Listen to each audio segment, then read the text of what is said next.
আসসালামু আলাইকুম এভরিওয়ান।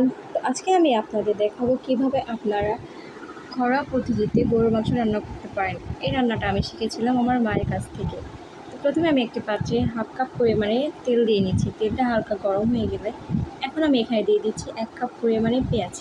পেঁয়াজটা আমি হালকা ভেজে নেব। পেঁয়াজ থেকে যখন হালকা সুন্দর একটা স্মেল আসবে তারপর আপনারা দিয়ে দেবেন এখানে এলাচ, দারচিনি, লং, তেজপাতা। এরপর আমি দিয়ে দিচ্ছি আদা, রসুন আর জিরা বাটা। এগুলোকে আমি এখন একটু ভালোভাবে নেড়ে চেড়ে নিচ্ছি যেন কড়াইয়ের তলায় লেগে না যায়। এখন আমি এর মধ্যে দিয়ে দিচ্ছি হাফ কাপ পরিমাণে পানি। এখন আমি দিয়ে দিচ্ছি স্বাদ অনুযায়ী লবণ।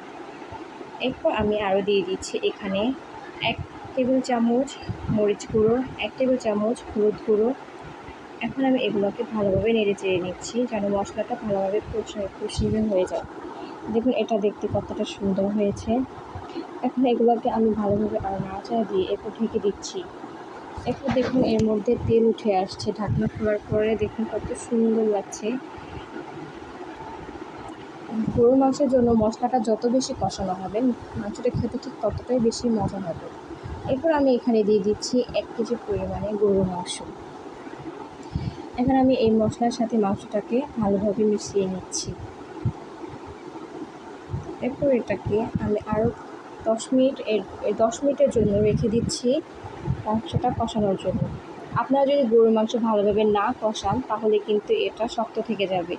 দেখুন এর ভিতর থেকে অটোমেটিক পানি ছেড়ে দিয়েছে, কারণ গরুর মাংস থেকে পানি ছাড়ে। আমি কোনো রকম পানি ব্যবহার করিনি এখানে। এখন আমি এটাকে ভালোভাবে নেড়ে চেড়ে নিচ্ছি।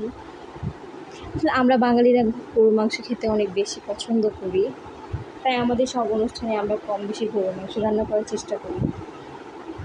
তো এর মধ্যে আমি দিয়ে দিচ্ছি 1 কাপ পরিমাণে পানি দিয়ে আমি আবার এটাকে ঢেকে দিচ্ছি যেন আরেকটু ভালোভাবে কষানো। যারা ব্যাচেলর ভাইয়া রয়েছেন তারা চাইলে খুব সহজে এইভাবে অনেক জলদি গরুর মাংস রান্না করে ফেলতে পারবেন। এখন আমি এর মধ্যে দিয়ে দিচ্ছি 2 টুকরো বড় রসুন। আমি রসুনটা এমনি ইউজ করছি, তাহলে এভাবে খেতে আরও বেশি ভালো লাগে। যখন আপনি রসুনটা বের করে ভাতের সাথে গরম ভাতের সাথে মাখিয়ে খাবেন, উফ এত মজা লাগে এটা খেতে। তো এখন আমি এর মধ্যে দিয়ে দিচ্ছি পানি। আমি কাঁচামরিচ ইউজ করেছি, আমি সেটা করতে ভুলে গিয়েছিলাম। তো এখন আমি এটাকে ভালোভাবে ঢেকে দিচ্ছি। তো ঢাকনা খুলে 10 মিনিট পর এর মধ্যে দিয়ে দিচ্ছি আমি ধনিয়া গুঁড়ো আর দিচ্ছি জিরা গুঁড়ো। এগুলো দিলে গরুর মাংসটায় সুন্দর একটা স্মেল আসে। আমি এখানে বাইরের কোনো ধরনের মশলা ইউজ করিনি, আমাদের ঘরে যেগুলো মশলা পাওয়া যায় আমি সেগুলোই ব্যবহার করেছি। তো দেখুন কত সুন্দর লোভনীয় একটা গরুর মাংস আমি খুব জলদি রান্না করে ফেললাম। তো আপনারা চাইলে এভাবে আপনারা গরুর মাংসটা রান্না করে নিতে